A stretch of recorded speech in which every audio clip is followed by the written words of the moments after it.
The champagne glass slipped from Angela's fingers and shattered against the marble floor. The sound cracked through the grand ballroom like a gunshot. Conversations snapped in half. A violinist faltered mid-note. Laughter dissolved into a thin, startled hush. Crystal chandeliers threw fractured light across the polished floor, where pale gold champagne bled between the marble seams. Angela did not feel the sting in her palm. She felt her daughter's hand leave hers. Sophia's small fingers slid free, quick and determined. The bright red skirt of her dress flared as she darted forward, weaving between tuxedos and silk gowns, past waiters balancing silver trays, toward the tall windows overlooking the harbor. Sophia. Angela's voice came out thin, swallowed by the vaulted ceiling. The room smelled of roses and expensive perfume, and the sharp, sweet scent of spilled champagne. Angela's heels slipped slightly on the marble as she lunged after her daughter. Sophia was not running wildly.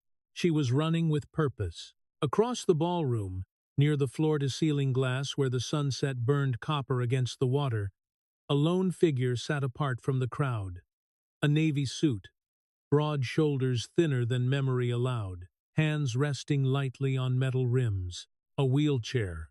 Angela's breath locked in her throat. Even from behind, even after 5 years, she would know that silhouette anywhere. Jonathan Reed, the man who had once stood at the head of boardrooms with the calm arrogance of a king. The man who had left her in a quiet apartment with a check and a single word that cut deeper than any goodbye.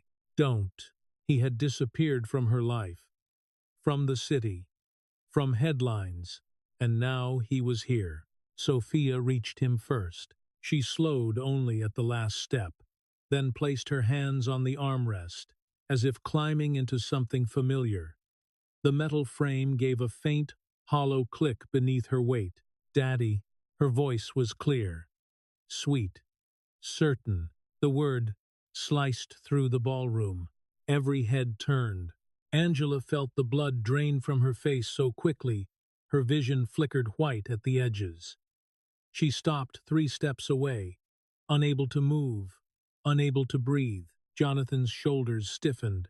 He turned slowly, his dark eyes lifted in confusion first, then shock. The color had not changed. The intensity had not changed. But something in him had hollowed out. His hair was longer, less controlled, his jaw sharper, his body smaller beneath the tailored suit. Sophia wrapped her arms around his neck with absolute trust.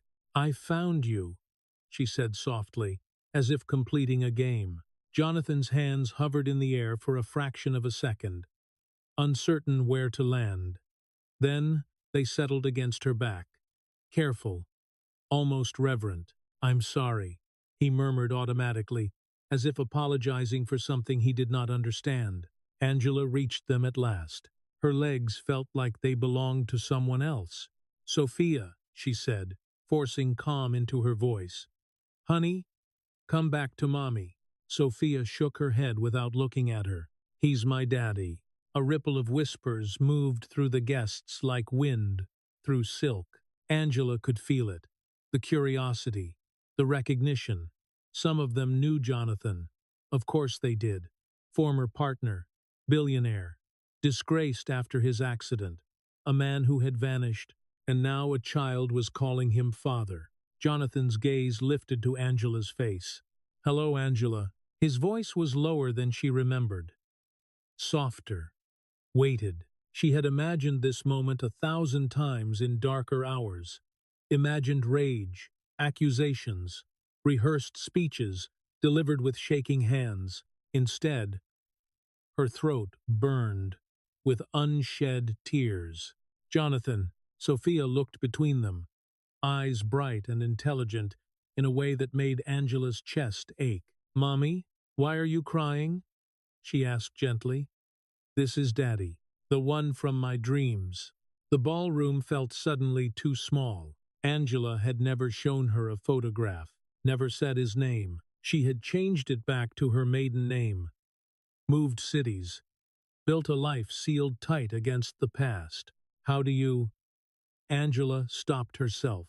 Jonathan swallowed. His hands trembled slightly against Sophia's small shoulders. I think there's been a misunderstanding, he said carefully, though his eyes never left Angela's. I don't. Sophia leaned back and touched his face with her tiny fingers, tracing his jaw as if confirming a memory. You're real, she whispered. You don't have to leave again. The word again struck like a physical blow. Angela's stomach dropped. Sweetheart, she said, kneeling so she was eye level with her daughter. Daddy doesn't know about you. Sophia frowned at that. Yes, he does, she said with quiet certainty. He just forgot.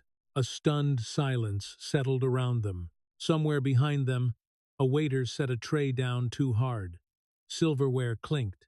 A camera phone lifted discreetly in the corner. Angela straightened, pulse pounding in her ears. Jonathan's expression had changed. The confusion was still there, but something else flickered beneath it. Recognition, not of knowledge, of connection. How old is she? He asked, voice barely above a breath. 4. The number hung between them. 4 years. 5 years gone. His jaw tightened. Sophia settled more comfortably against him, as if she had always belonged there, as if the wheelchair were nothing more than another piece of furniture in a room she knew by heart. Angela's hands curled into fists at her sides. This was not a private moment. This was a spectacle, a scandal blooming under chandeliers. Jonathan, she said, her tone steady now despite the storm inside her. We need to talk. He nodded once.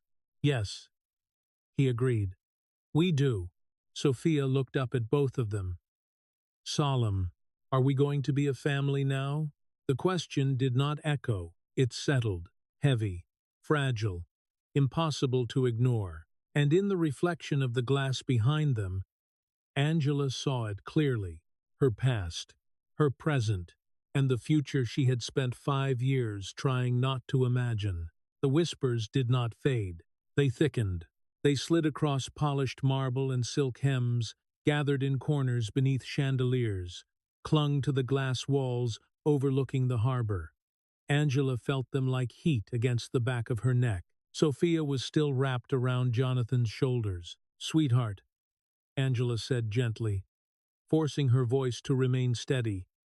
Daddy needs some air. Let's all get some air. Jonathan's eyes flicked toward the exit that led to the hotel's garden terrace, a quiet place. I'd like that, he said. The wheels of his chair hummed softly against the marble as he turned. The sound was small, mechanical, deliberate. Sophia refused to climb down. She adjusted herself instead, settling more securely in his lap, as if she had rehearsed this moment in secret. Angela walked beside them, not touching, not yet. The ballroom doors opened with a muted thud, and the cool, late-afternoon air washed over them. The scent shifted from champagne and perfume to trimmed hedges and damp soil. The noise of the reception dulled behind glass. The terrace was nearly empty. A few wrought iron tables, white tablecloths lifting slightly in the breeze. The harbor below flickered in molten gold as the sun lowered. Jonathan stopped near the stone railing. Angela exhaled for what felt like the first time in minutes. Sophia rested her head against Jonathan's chest, as if it were the most natural pillow in the world. The tension in his shoulders had not eased, but his hands were no longer hovering. They held her now, careful, protective. Angela watched that, and something inside her twisted. There was something she did not know. Angela still did not know that a folded drawing lay at the bottom of her keepsake box at home, ink smudged, dated in a preschool stamp, showing a stick figure in a chair with wheels labeled Daddy. She swallowed. Okay, she said quietly. Sophia, why don't you tell Daddy what you told me? Sophia lifted her head, curls brushing Jonathan's chin. I told Mommy that you visit me, she said, matter-of-factly. Jonathan's breath hitched. Angela felt her pulse spike. "In your dreams," he repeated carefully. Sophia nodded. "You sit down when you hug me, and you say you're sorry you had to go, but you always come back." Jonathan closed his eyes for a second too long. Angela stepped closer now, close enough to see the faint tremor in his fingers, where they rested against the red fabric of Sophia's dress. "I have never," she said, her voice low and firm, "shown her a picture of you." He looked up at her. "I believe you." The wind shifted. Somewhere behind them, a waiter's tray clinked faintly. Laughter floated through the glass, disconnected from this small orbit of suspended time. "How?" he asked, barely audible. "Angela, how could she possibly know?" Angela shook her head slowly. "I changed my last name back. I moved across the country. I didn't call you after the first few times your office blocked me." Her voice sharpened, despite her effort to control it. "She has never heard your name." Sophia reached up and touched Jonathan's cheek again, grounding him. "You were sad," she told him softly.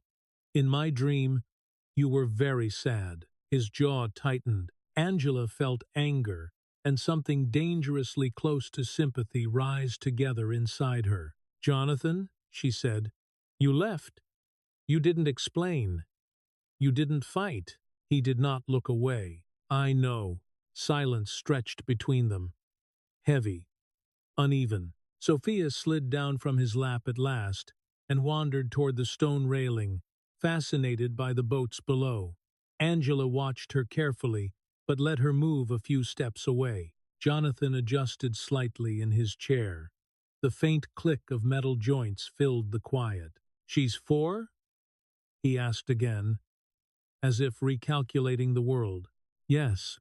His gaze drifted to Sophia, to the way she leaned forward on her toes to see the water better, to the fearless balance of a child who believed someone would catch her. "I didn't know," he said. Angela crossed her arms. "You didn't ask." He inhaled sharply at that. "I left because my father was dying," he said. "Cancer. 6 months," they said. He had unfinished business, deals that weren't clean. "I thought if I pulled you into that, I'd ruin you. You ruined me anyway." The words landed harder than she expected, harder than she intended. Jonathan flinched, not dramatically, just enough. "I handled it badly," he said. "I handled everything badly." Sophia turned back toward them. "Mommy," she called. "Are you mad?" Angela forced a small smile. "No, baby." Sophia studied both of them with unsettling seriousness. "You don't have to be scared," she announced. "Daddy isn't going to disappear this time." Jonathan's face went pale. Angela felt something cold slide down her spine. "What makes you say that?" she asked. Sophia shrugged. "Because he looks different." "Different how?" Jonathan asked, almost afraid to hear it. "Before, in my dreams, you were far away. Now you're here." The breeze lifted the edge of the tablecloth beside them. A glass tipped slightly, then settled again. Angela stepped closer to the railing and rested her hands against the cool stone. "Jonathan," she said quietly, not looking at him, "if you decide this is too much, if you get overwhelmed and walk away again, she will remember." "I won't." The answer came too quickly. She turned to face him fully. "You don't get to promise that lightly." He held her gaze. "I'm not promising lightly." Sophia skipped back toward them and reached for both their hands at once, forcing proximity neither adult was ready for. Her fingers were warm and sticky from wedding cake frosting. "Can we sit?" she asked. "I want to tell Daddy about my rabbit." Jonathan looked at Angela. Permission, fear, hope. Angela hesitated only a fraction of a second. Then she nodded. They moved to one of the terrace tables. Jonathan positioned his chair beside it. Sophia climbed into his lap again without asking. Angela sat across from them, the harbor stretching wide behind her. "Daddy," Sophia said proudly. "My rabbit's name is Mr. Hopscotch." Jonathan smiled, despite everything. "That's an excellent name." Angela watched the way Sophia leaned into him, watched the way his hand instinctively supported her back. This was no accident of proximity. This was something deeper, something she did not understand yet. But she understood one thing clearly. Whatever this was, whatever invisible thread had tied her daughter to this man, before either of them knew it, she could not ignore it. "Jonathan," she said finally, her voice steady again, "we're not done talking." He nodded. "No," he agreed softly. "We're just beginning." The garden terrace grew quieter as the sun lowered behind the harbor. Light filtered through the hedges in thin gold lines, striping the stone beneath their feet. The air carried the scent of clipped grass and salt from the water below. Somewhere inside the ballroom, bass from the band thudded faintly through glass, distant and irrelevant. Sophia's voice gradually softened as she described Mr. Hopscotch's favorite blanket and why stuffed animals needed proper introductions. Mid-sentence, her words blurred, her eyelids fluttered. Jonathan felt the shift first. "She's falling asleep," he murmured. Angela stood instinctively, ready to take her back. But Sophia had already curled deeper against Jonathan's chest, one small fist gripping the lapel of his jacket.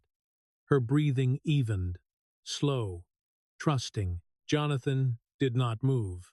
He looked down at her as if afraid that blinking might make her disappear. Angela lowered herself into the chair across from them instead. The wind lifted a loose strand of her hair across her cheek.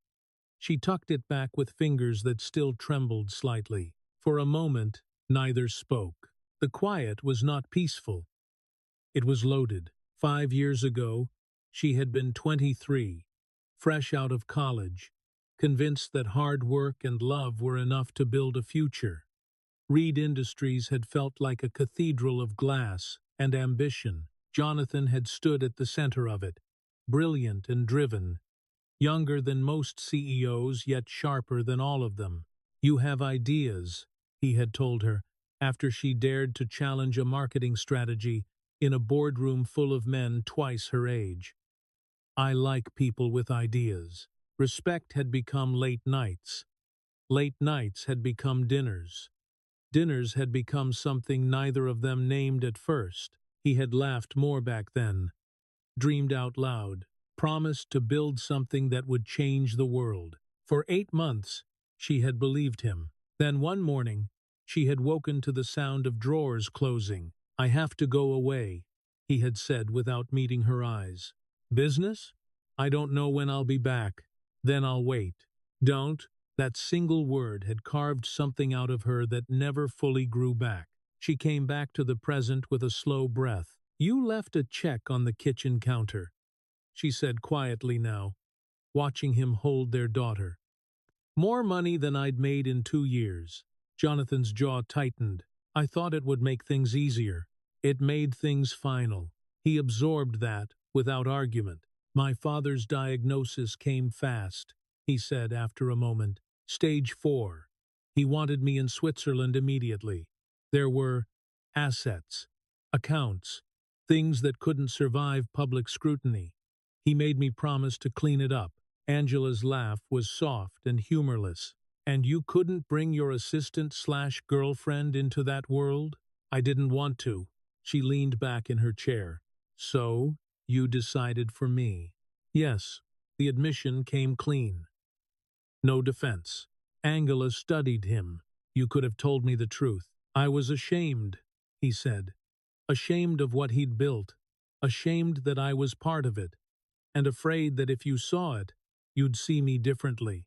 She folded her hands together to stop them from shaking. "I saw you differently when you walked away."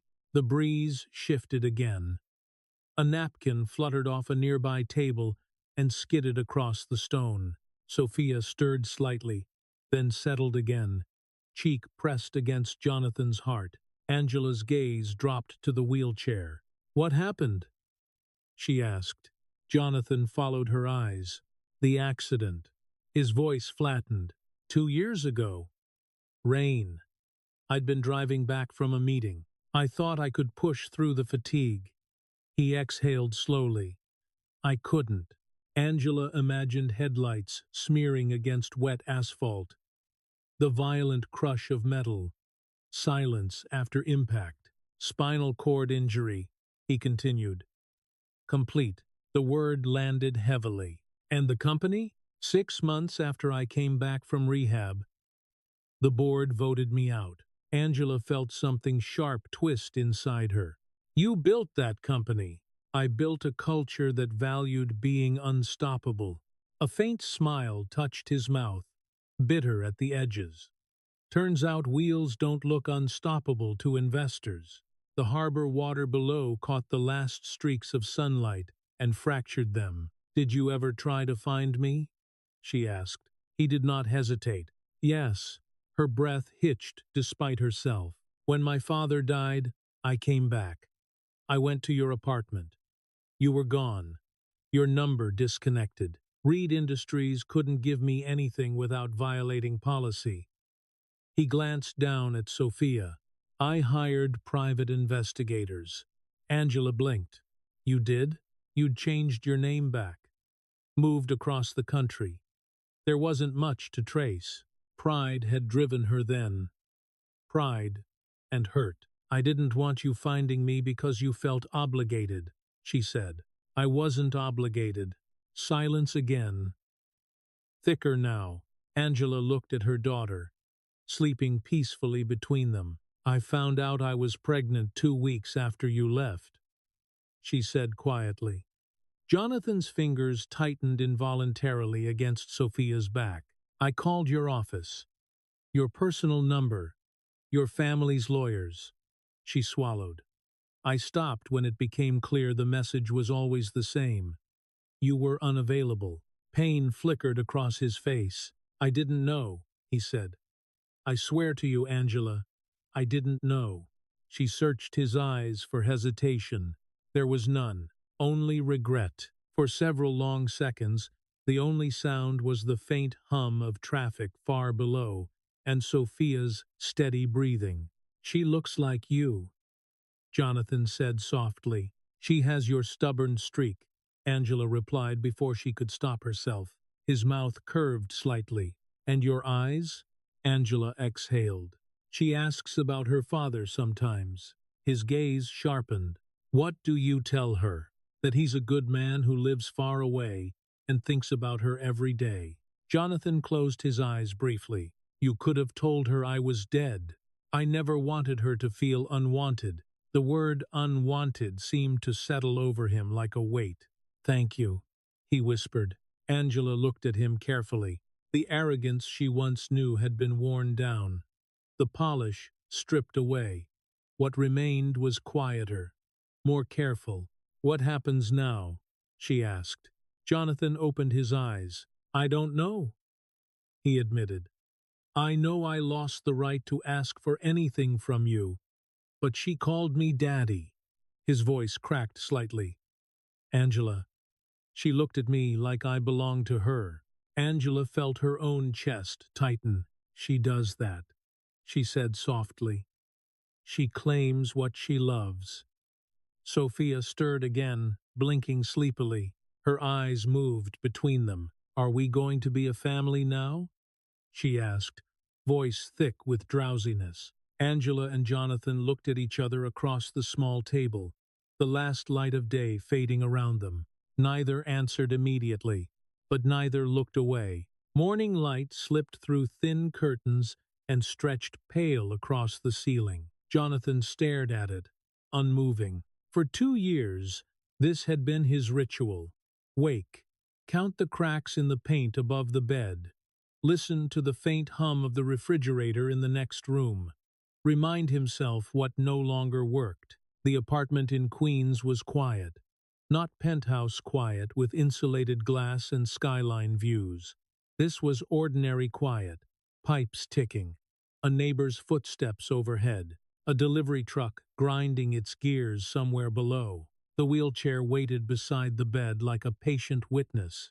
Metal frame, black seat, a faint scratch along the armrest from a doorway he still misjudged on bad days. He exhaled and pushed himself upright. The transfer from mattress to chair had once required assistance. Now it was muscle memory. Palms braced, shift weight, lift, lower, a practiced motion, controlled, efficient. He landed with a soft thud and the faint click of locked brakes.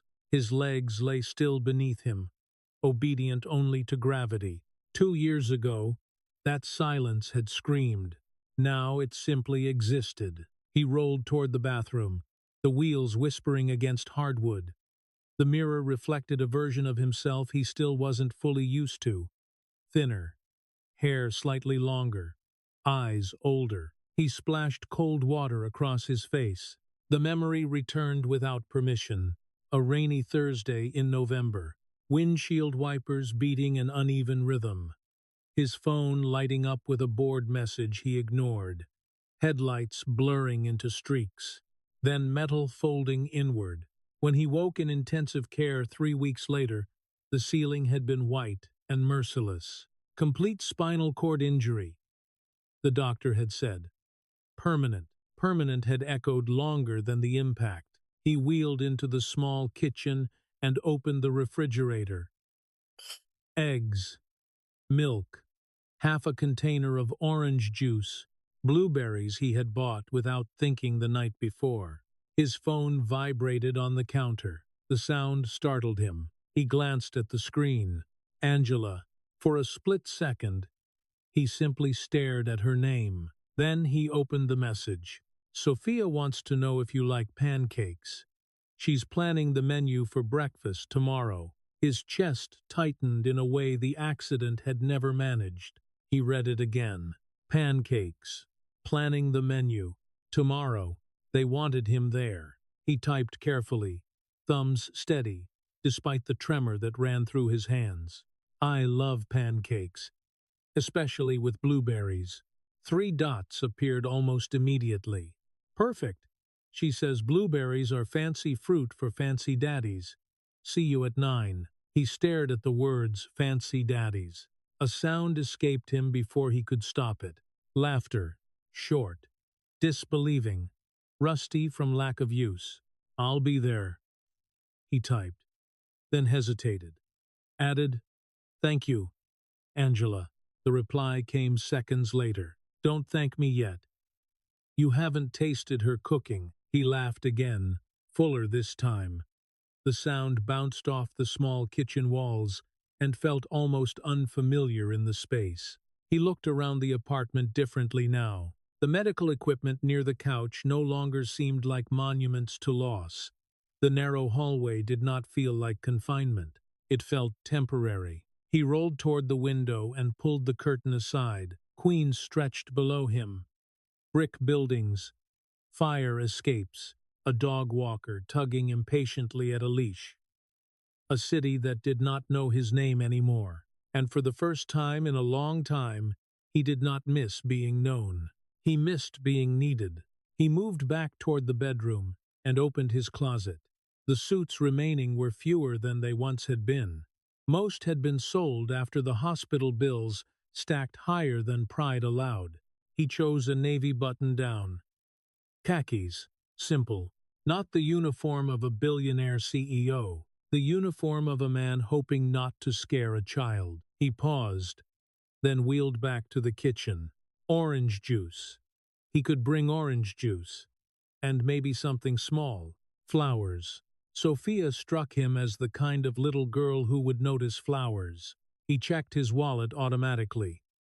The reflex of wealth lingered, though the numbers had changed. After 8 months of hospital stays and rehabilitation centers, after the board had voted him out of Reed Industries in a polished conference room that smelled faintly of leather and betrayal, he had sold almost everything. The penthouse, the cars, the art. Richard had shaken his hand and said, "It's not personal. We need someone who can travel, someone visible." Jonathan had understood the irony. He had built a company that worshipped momentum. Then he had lost the ability to walk into a room without assistance. He rolled toward the door, then stopped. His gaze drifted back to the phone on the counter. "Sophia wants to know if you like pancakes." The words pulsed in his mind. Yesterday, she had called him Daddy, with a certainty that left no room for doubt. "Daddy from my dreams." He rubbed a hand over his face. He did not deserve the word. He wanted it anyway. He wheeled back to the table and picked up his phone again, reading Angela's message one more time, as if it might vanish. Tomorrow had always been something he endured. Another day to navigate stares and sideways glances. Another day to remember who he had been. But tomorrow at 9 o'clock, a 4-year-old girl would be waiting with blueberries and batter and expectations he could not afford to fail. He transferred back to the bed briefly to retrieve a small box from the nightstand drawer. Inside lay a simple silver watch, the last gift his father had given him before the diagnosis. He hesitated, then closed the lid. No ghosts tomorrow, only pancakes. He locked the apartment door behind him and rolled toward the elevator at the end of the hallway. The fluorescent lights hummed faintly overhead. The elevator doors slid open with a soft ding. As he entered, he caught his reflection once more in the mirrored wall. Not the man he had been, not the man the board had needed, but maybe, just maybe, the man a little girl already believed in. 9 o'clock, he thought. He would not be late. At 6 in the morning, the apartment smelled like burned butter and ambition. Angela followed the noise into the kitchen and stopped in the doorway. Flour dusted the counters like fresh snow. A streak of batter trailed down one cabinet. Blueberries rolled lazily across the tile floor, and in the center of the chaos stood Sophia, balanced precariously on a dining chair, wielding a spatula with fierce concentration. The pancake in the pan was less a circle and more a map of uncertainty. "Sweetheart," Angela said, crossing the room quickly to turn down the burner. "What are you doing?" Sophia beamed. Flour smudged across her cheek. "Making breakfast for Daddy. I wanted to surprise him, but the pancakes are being stubborn." Angela bit back a laugh. The clock on the microwave read 6:15. "He's not coming until 9. "I know," Sophia replied confidently. "But fancy daddies deserve fancy pancakes." Angela crouched down and gently guided her daughter off the chair. "How about we make them together?" For the next 2 hours, the kitchen slowly transformed from disaster zone to controlled chaos. Angela measured flour, while Sophia cracked eggs with exaggerated care. Batter sloshed into bowls. The smell of vanilla and butter thickened the air. Sophia narrated every step. "Daddy likes blueberries because they're fancy fruit," she reminded her mother. "And he needs extra syrup, just in case." "Just in case of what?" Angela asked. "In case he's nervous." Angela paused mid-stir. "Why would he be nervous?" Sophia shrugged, serious in a way that startled her. "Because sometimes grown-ups are scared when they meet their families." Angela swallowed. At 8:58, Sophia had changed into a soft yellow dress and brushed her curls twice. She placed a small napkin carefully beside Jonathan's plate. The knock at exactly 9 made Angela's heart leap into her throat. Sophia bolted toward the door. "Wait," Angela called, catching her gently by the shoulder. She pulled the door open. Jonathan sat in the hallway, hands resting neatly on the rims of his wheels. He wore a navy shirt, sleeves rolled just enough to reveal his forearms. In one hand he held a small bouquet of yellow daisies. In the other, a gray stuffed rabbit with a pink bow. He looked unsure. "Good morning," he said quietly. The hallway smelled faintly of laundry detergent and someone's coffee brewing 2 floors below. "I brought these," he added, offering the flowers. "And this is for Sophia." Sophia didn't wait for formalities. Daddy! She ran forward and climbed into his lap, as if the motion had always belonged to her. You came. Jonathan let out a soft breath, relief flickering across his face. I said I would. He handed her the rabbit. Sophia gasped dramatically. Mr. Hopscotch needed a friend. She hugged the new toy to her chest. What should we name her? Jonathan tilted his head thoughtfully. How about Rosie? Because of the bow. Sen. Sophia considered, then nodded with solemn approval. Rosie is perfect. Angela stepped aside. Come in. The wheels rolled smoothly over the threshold. Jonathan glanced around the apartment discreetly. It was modest, warm. Books stacked on shelves. A small couch with a worn but clean blanket draped over the back. Sophia's drawings taped proudly to the refrigerator. He did not comment. Sophia tugged at his sleeve. Come see my room. I cleaned it, mostly. Angela followed as Jonathan maneuvered carefully down the narrow hallway. The faint hum of the wheels against hardwood filled the space. Sophia launched into a full tour. This is my favorite book. Mommy reads it every night. And that's the bird's nest outside my window. And these are my important stuffed animals. Jonathan listened as if she were delivering a board presentation. Do you know how to braid hair? Sophia asked suddenly. I can learn, he replied, without hesitation. Satisfied, she nodded. Back in the kitchen, Angela served pancakes while Sophia chattered endlessly. Jonathan accepted a plate, careful with his movements in the tighter space. Daddy, Sophia said between bites, why don't your legs work? Angela stilled. Jonathan met Sophia's gaze calmly. I was in a car accident.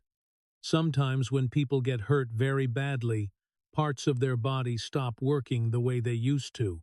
Sophia chewed thoughtfully. Does it hurt?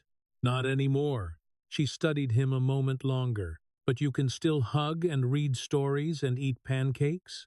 Yes. Then the important parts still work. Angela felt something in her chest loosen at that. After breakfast, Sophia retreated to the living room with Rosie and Mr. Hopscotch, orchestrating an elaborate introduction ceremony. The apartment grew quieter. Angela leaned against the counter, arms folded. I need to ask you something, she said. Jonathan nodded. Okay. Are you here because you want to be her father? She asked carefully. Or because you feel guilty about the past? The question hung between them. He did not rush to answer. Both, he said finally. I do feel guilty. I made choices that cost me 5 years with her. But guilt isn't what made me hold her yesterday. It isn't what made me wake up thinking about her this morning. He met Angela's eyes steadily. She's my daughter. I feel that. I want to be her father because I can't imagine not being. Angela studied him. What if it gets hard? She pressed. What if she gets attached, and you realize you can't handle it? I won't walk away again. His voice was firm now. I can't. From the living room came Sophia's off-key singing. Angela glanced toward the sound. She has tantrums, she warned. She doesn't like vegetables. She asks a million questions. Jonathan's mouth curved faintly. I hope she asks me all of them. Angela exhaled slowly. We'll take this slow, she said. Visits. Dinners. We see how she adjusts. And us? He asked quietly. Angela held his gaze for a long moment.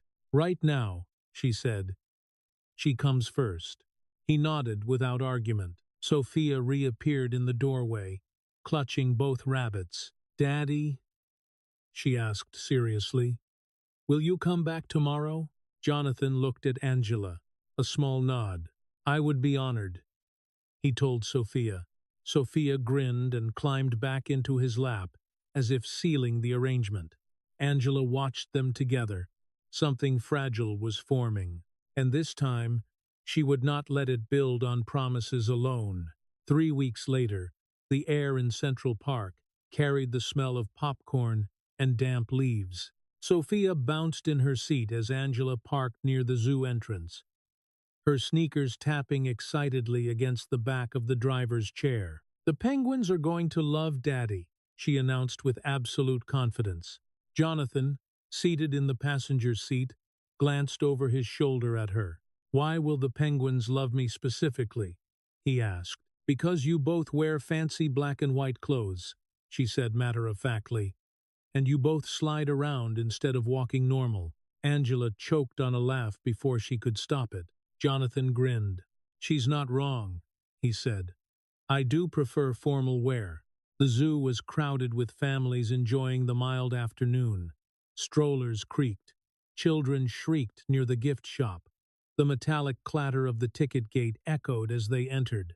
Angela felt the looks almost immediately. A tall black woman, a white man in a wheelchair, a little girl with curls and bright eyes holding both their hands. Some glances were curious. Some lingered too long. Jonathan noticed. "Ignore them," he said quietly as they rolled toward the penguin exhibit. "They're just trying to figure out our story." "Does it bother you?" Angela asked. "It used to." He paused. "Now, I'm too busy." "With what?" He looked at Sophia, who was pressing her face against the glass, squealing as a penguin torpedoed through the water. "With this." Sophia turned and waved dramatically. "Daddy! That one's doing flips like you do when you get in the car." A few nearby adults looked over. Jonathan rolled closer to the glass. "You're right," he said seriously. "He's showing off." Sophia giggled and copied the penguin's motion with her arms. Angela stepped back slightly, watching them. A woman standing beside her shifted her weight and muttered just loud enough to carry. "Poor kid," the woman said to her companion.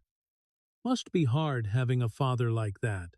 Angela felt the words hit her like a slap. Her spine went rigid. Jonathan had heard it too. His fingers tightened briefly against the wheel rim, knuckles whitening.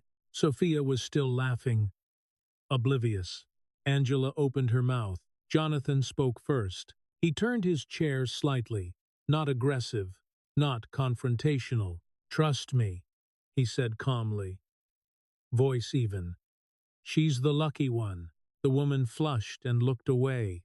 Angela exhaled slowly. Sophia tugged at Jonathan's sleeve. "Daddy, guess one. Can you teach me how to spin like that?" "Maybe when you're older," Angela interjected gently. "And after lots of safety lessons," Jonathan added. They moved through the zoo slowly. Jonathan read the exhibit plaques aloud with dramatic flair. He made up backstories for sea lions. He described flamingos as professional ballet dancers. Sophia hung on every word. At the sea lion show, they found seats in the accessible section.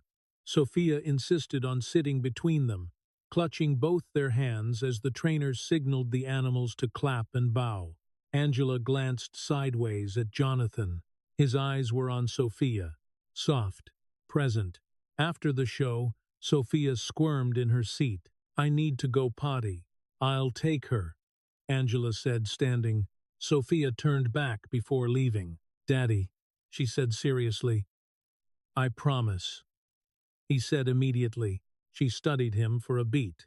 "Because sometimes daddies disappear, and little girls get scared." "No!" The words landed heavy. Angela felt the breath leave her lungs. Jonathan's face drained of color. "I'm not going anywhere," he said. Firmer now. "Not ever again." Sophia nodded once, satisfied, and skipped off toward the restroom. Angela remained where she was for a moment, watching Jonathan. He stared straight ahead, jaw clenched. "You can't undo 5 years in 3 weeks," she said quietly. "I know, and she remembers more than we think." He looked at her. "I'm not afraid of hard," he said. "I'm afraid of failing her."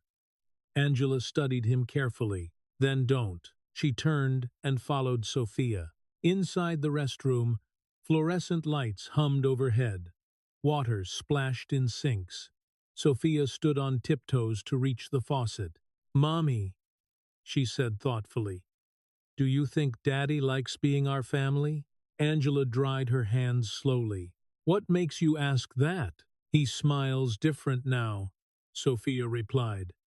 "At the wedding, he looked like the sad elephants.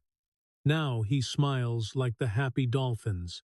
Angela blinked back sudden tears. "I think he's very happy," she said softly.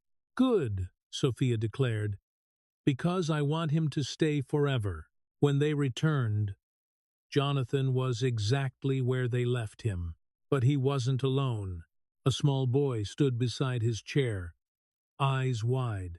"Can it go fast?" the boy asked excitedly. "Pretty fast," Jonathan replied. "Want to see?"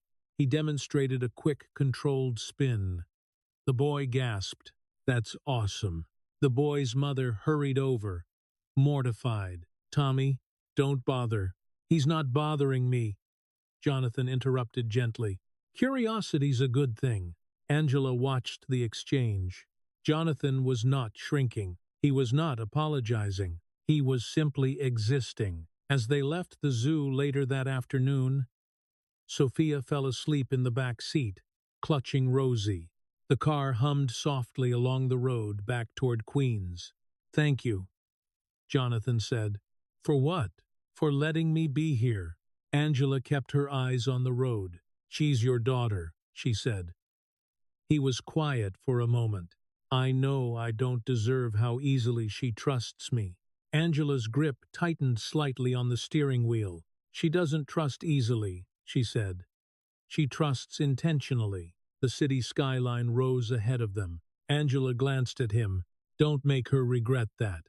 "I won't," he said, and this time she believed he understood what that promise cost. The email arrived on a Tuesday night after Sophia had finally fallen asleep. Angela sat at the small dining table with her laptop open, the apartment quiet, except for the faint hum of the refrigerator and the distant rush of traffic outside the window.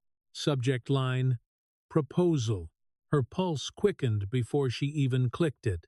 The document was thorough, structured.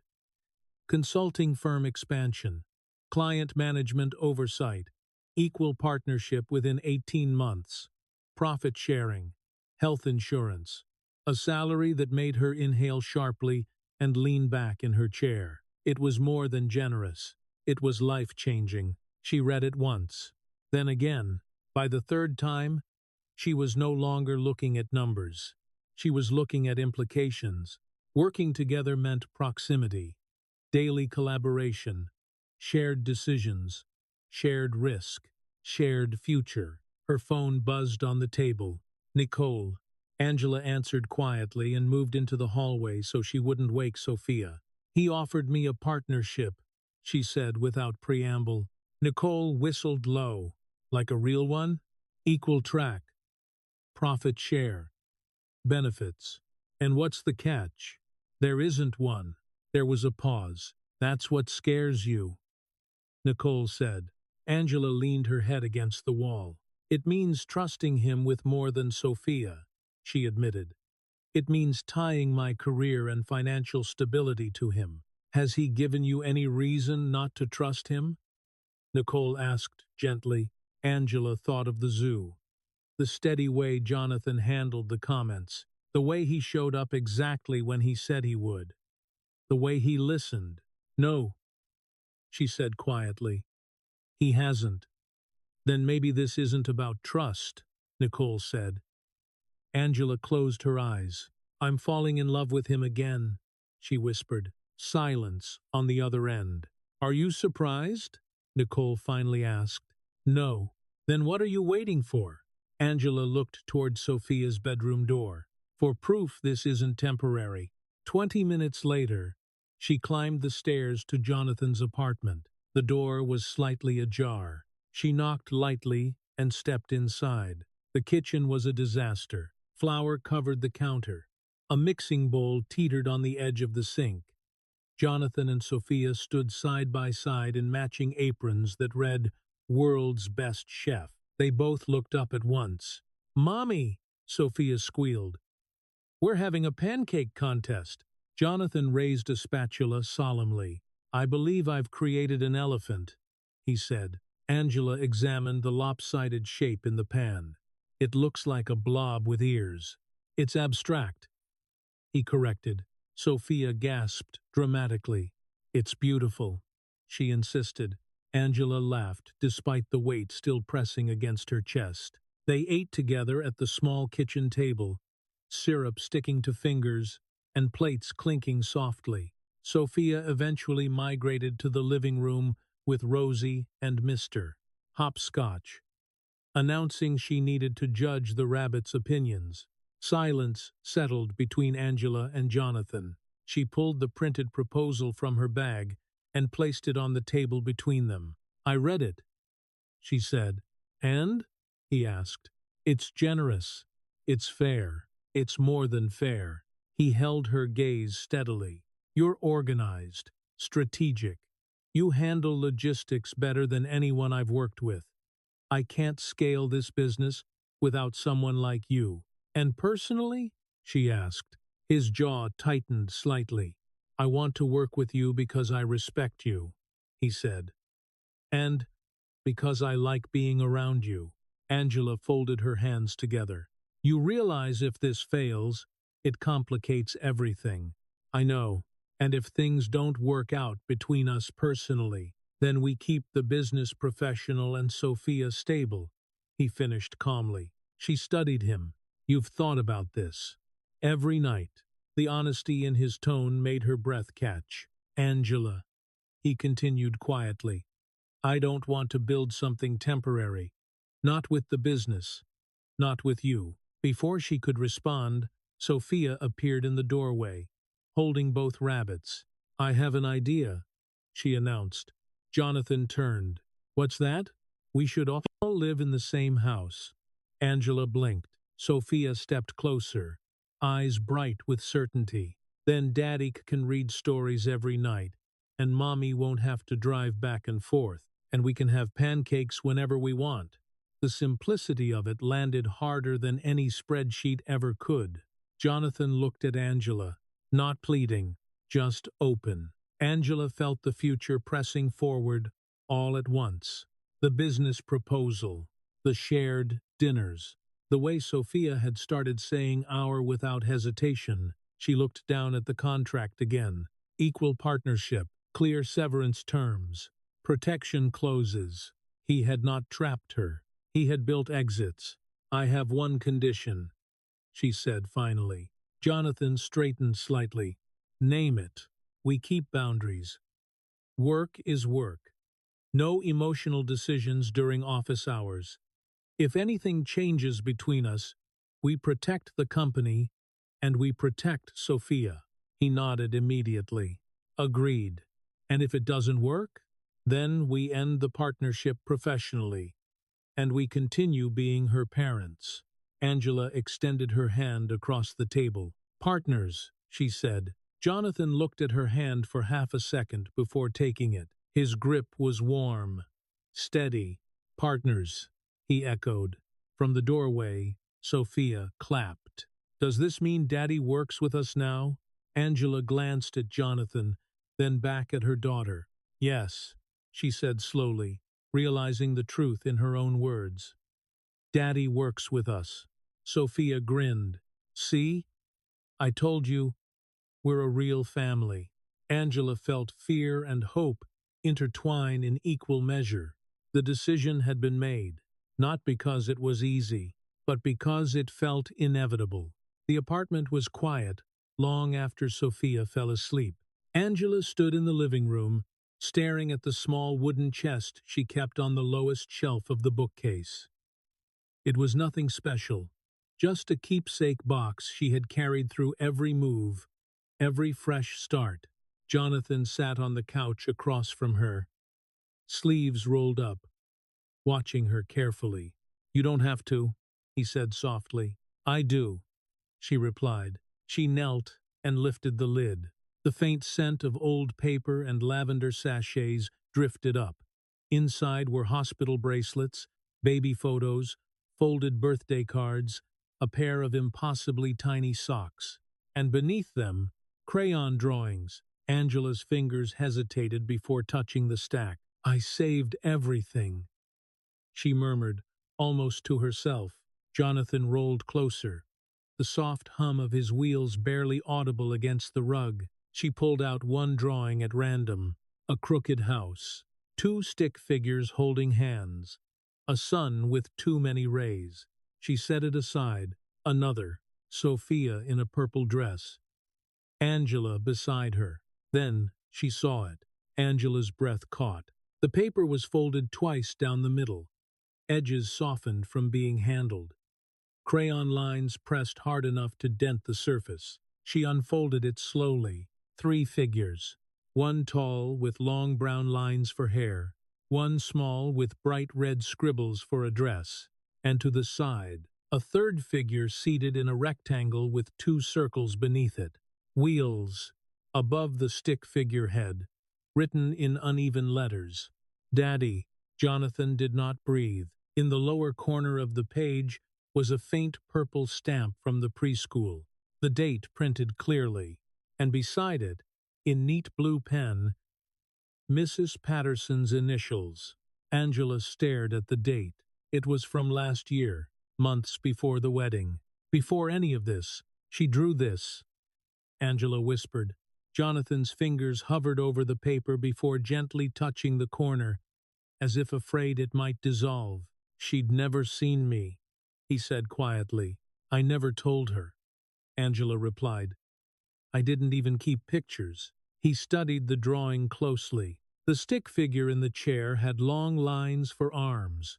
The wheels were oversized. The smile stretched almost comically wide. "She gave me your hair," he said faintly. Angela laughed softly through the tightness in her chest. "She gives everyone good hair." Jonathan traced the edge of one crayon wheel. "She knew," he murmured. Angela swallowed. "I thought it was just imagination," she said. Her teacher had asked them to draw their families. Most kids drew two parents holding hands. She looked at the third figure again. "She said you couldn't walk, but you loved her anyway." Jonathan's jaw tightened. "She said that?" Angela nodded. "I asked her how she knew." She just shrugged. Silence filled the room, not heavy, awed. Jonathan leaned back slowly in his chair. "All those nights." Angela met his gaze. "You did miss things," she said gently. "First words, first steps, first day of school." He nodded once, accepting it.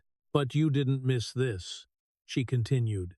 She lifted the drawing slightly. "She built space for you before she even met you." His eyes shimmered, but he didn't look away. "She dreamed me into existence," he said, almost in disbelief. Angela sat back on her heels. "For a long time, I told myself I didn't need you to complete our family," she admitted. "That we were enough." "And you were," he said immediately. "We were," she agreed. But she kept leaving space.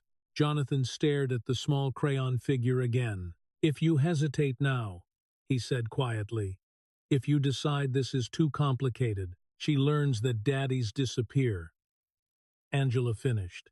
The words landed cleanly. They both understood the weight. Jonathan reached forward and carefully folded the drawing back along its worn creases.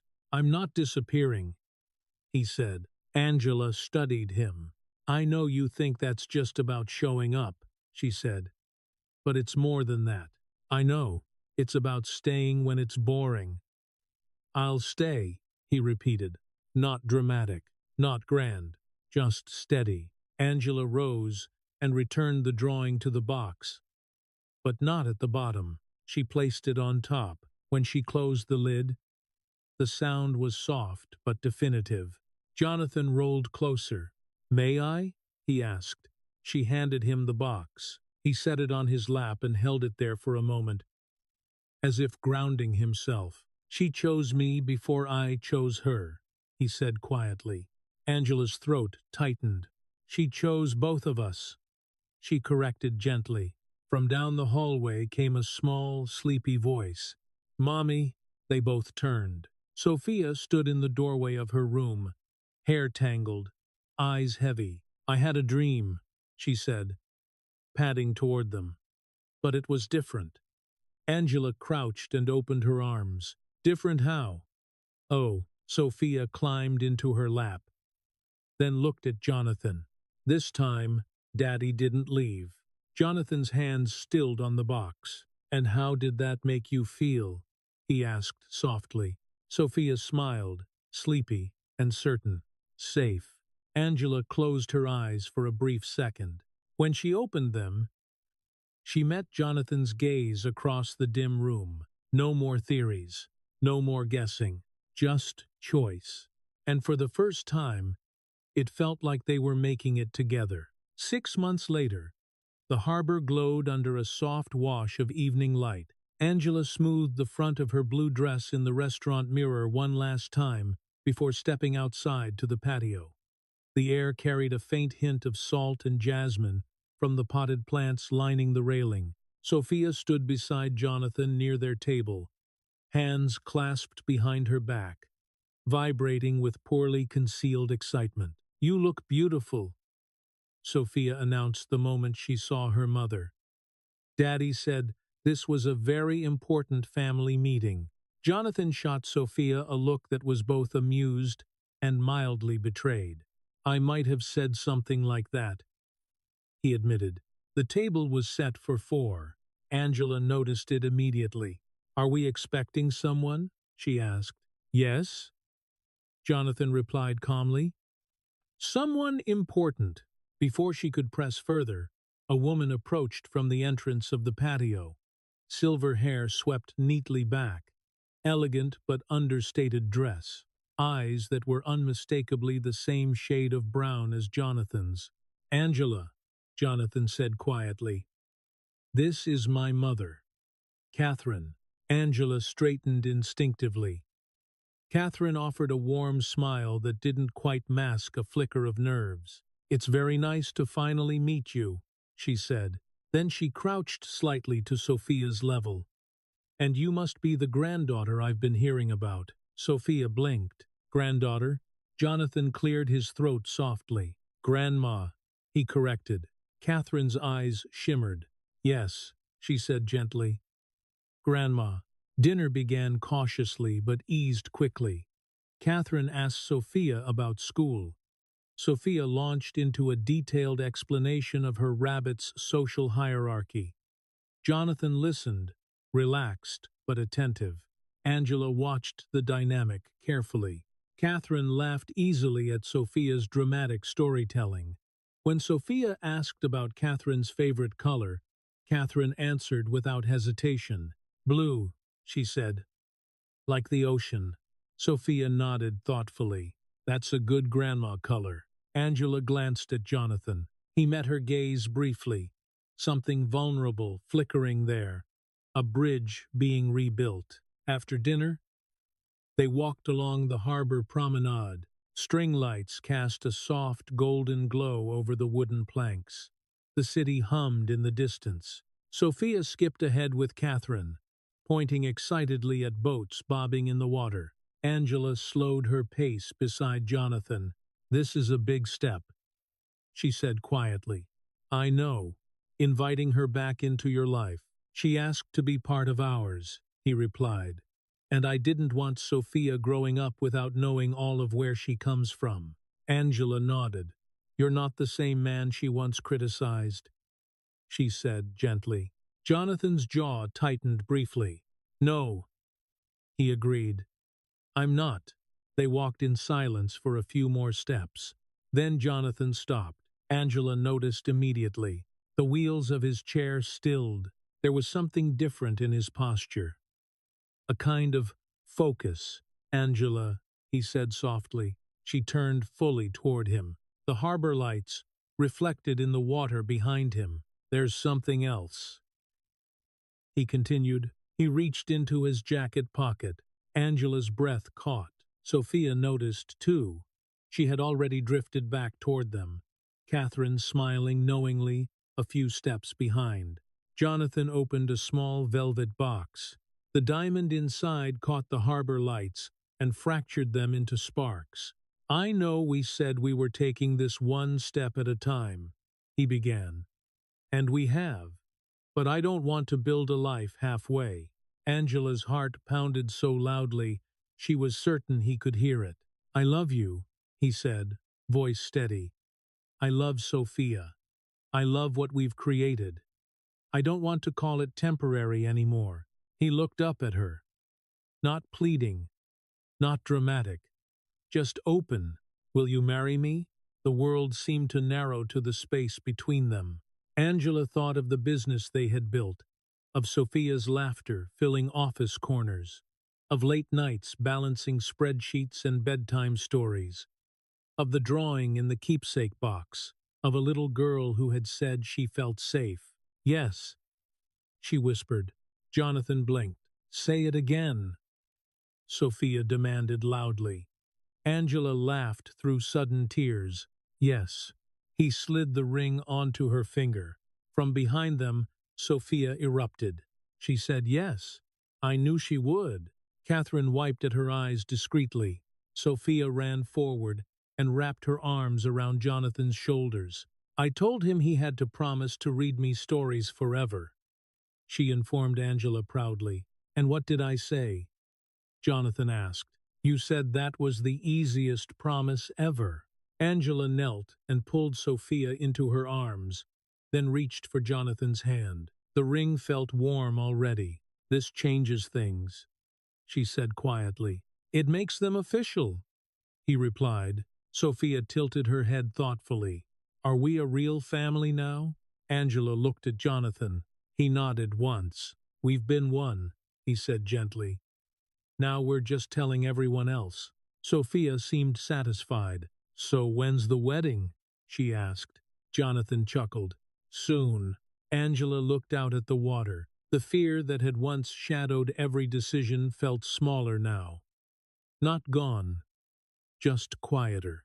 They stood there together under the string lights, hands intertwined. No spectacle, no audience except the harbor and the few late-evening joggers passing by. Just choice. And this time, none of them were walking away. 1 year later, the church smelled faintly of polished wood and fresh lilies.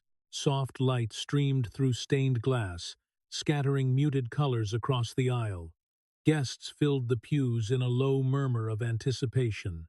Outside, spring leaves trembled in a gentle breeze. Angela stood at the back of the sanctuary, her hand resting lightly on her father's arm. Her dress fell in clean lines around her, simple and elegant. The weight of the ring on her finger felt familiar now, no longer startling. At the front of the church, Jonathan waited.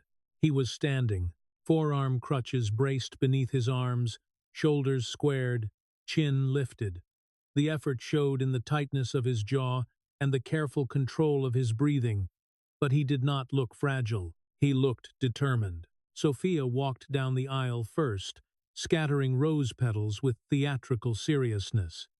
She wore a pale pink dress and carried both Rosie and Mr. Hopscotch tucked under one arm as assistant flower girls. Halfway down the aisle, she glanced back at Jonathan and gave him an enthusiastic thumbs up. A ripple of laughter moved through the pews. Jonathan smiled, steadying himself. Angela felt her chest swell. The music began. She stepped forward. Each footfall echoed softly against the stone floor. The air felt warmer with every step. Jonathan's eyes did not leave her. When she reached him, he adjusted his grip on the crutches, just enough to free one hand. She placed hers in it. His palm was warm. "Hi," he murmured. "Hi," she replied. The minister spoke, voice calm and resonant beneath the arched ceiling. Words about partnership, about resilience, about families built not only by blood, but by choice. When it was time for vows, Jonathan went first. He did not rush.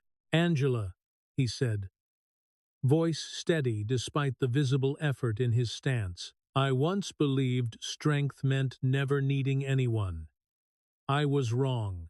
Strength is choosing to stay, choosing to show up, choosing love over fear. Angela felt tears rise but held his gaze. I promised to stay, he continued. Through ordinary days and hard ones, through success and setbacks, I promise that our home will always be a place where Sophia feels safe and where you feel supported. Angela inhaled slowly. Jonathan, she said when it was her turn, I fell in love with you once because of your ambition. I fell in love with you again because of your heart. I promise to walk beside you at whatever pace we need. I promise to protect what we've built and to fight for it when it's tested. Sophia shifted impatiently beside them, whispering loudly, This is the best wedding ever. A few guests chuckled. When the minister pronounced them husband and wife, Jonathan adjusted carefully. He shifted his weight, braced the crutches, and stepped forward. Slowly, deliberately, he closed the distance between them and kissed her. Applause filled the church. Sophia darted between them immediately after, wrapping her arms around both their waists. Are we official now? She asked. Angela laughed softly. We've been official in here, she said, touching Sophia's chest gently. Now, the paperwork agrees. Outside, the reception unfolded in the church garden. String lights twinkled overhead as the sun dipped below the horizon. Tables were scattered beneath blooming trees. Music drifted through warm evening air. Jonathan used his wheelchair for the reception, gliding easily across the grass-lined pathways. During their first dance, he spun Angela carefully, the wheels tracing smooth arcs under the lights. Sophia waited only a few seconds before tapping his arm. May I cut in? Angela stepped aside with a smile. Jonathan lifted Sophia onto his lap, and they turned slowly together, her small hands resting proudly on his shoulders. Catherine approached Angela with a glass of sparkling water. You know, she said softly, watching father and daughter, I once worried he'd never recover. Not physically, emotionally. Angela followed her gaze. And now? She asked. Now I see he didn't lose everything, Catherine replied. He lost what didn't matter. Angela felt the truth of that settle inside her. Later, as the evening thinned and guests began to leave, Jonathan found Angela near the edge of the garden. No regrets? He asked quietly. She shook her head. Only that we didn't find our way sooner. He smiled.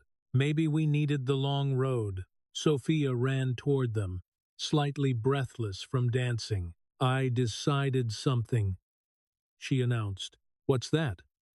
Jonathan asked. When I grow up, I want a love story like yours, with pancakes and promises and no disappearing. Angela and Jonathan exchanged a look over her head. Jonathan crouched slightly, bracing one crutch while Sophia instinctively steadied the other with her small hands. He met her eyes. That's a very good plan, he said. Sophia grinned. And when I get married, you both have to dance. We will, Angela promised. As the last of the lights flickered softly against the night sky, Angela looked at her husband and daughter, standing side by side. The path behind them had not been simple, but it had led here, and here felt steady. Her small hand steadied his crutch love, finally weight-bearing.